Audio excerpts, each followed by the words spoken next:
Have you personally ever had issues with tobacco companies? Let me just say a lot.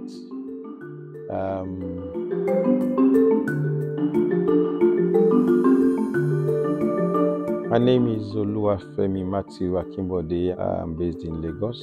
I've been in tobacco control over 2 decades now.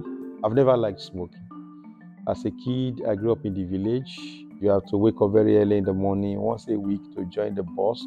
The driver then, these guys who blow cigarette smoke into our faces, that gave me this negative feeling about smoking all my life. I used to say I was an accidental tobacco control activist. One thing led to the other. I find myself in the environmental movement. I joined environmental rights action. My boss then said, "Oh, Bode, I've heard you talking about, smoking. Something is going on at the national level. We're going to start this campaign." So it was a Friday, and I read all through the books. And by Monday morning, we had a press briefing, and I was already tobacco control advocate. And the rest, they say, is history.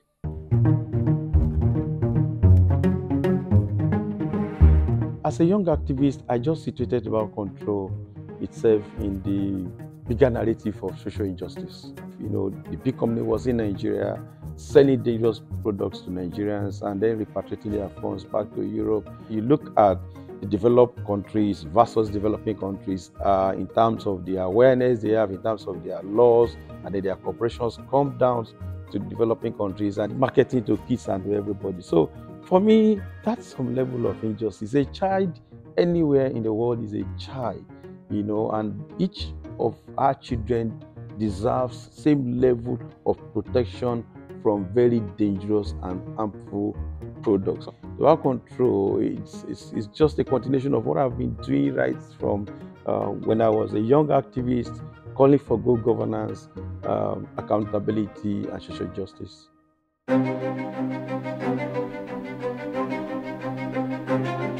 The greatest barrier to tobacco control in Africa remains the tobacco companies.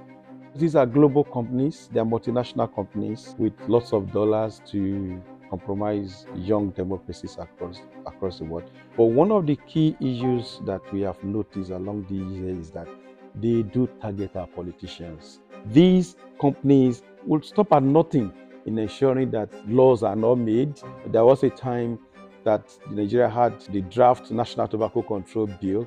It has been passed from the Senate to the House of Representatives. It was waiting for the president to assent to it, and suddenly the bill disappeared. How do you explain the law of a federation disappearing from the office of the president? This is how powerful the tobacco companies have behaved on our continent. It started from attempt at co-optation to pure intimidation and all what's not.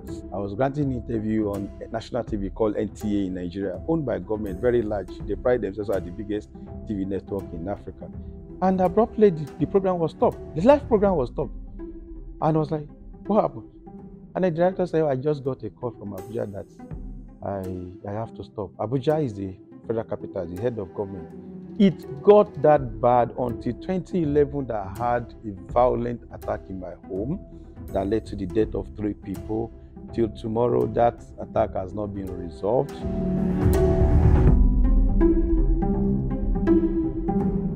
Policymakers, they should be firm in their stand for tobacco control, in their stand for FCTC.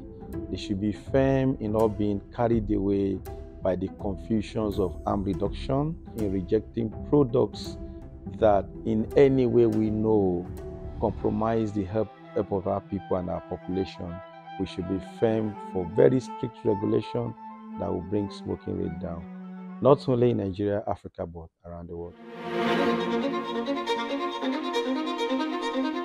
I always tell my team members, the way forward is forward. There is no plan B for tobacco control. We must do all that we can to ensure that the next generation are not exposed to deadly products like tobacco. We continue to use the FCTC. We continue to improve on the laws. National laws needs to be improved.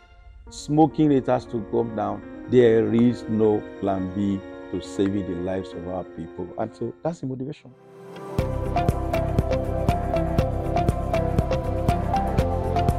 One of the tobacco companies there walked up to me and said, "This man, when are you going to retire? We were not expecting to see you here again." So this has been like my life for the past 20 or more years. What I enjoy the most about this work is when I see tobacco companies reacting, getting angry, and they get angry a lot about our work. For me, it's just fun,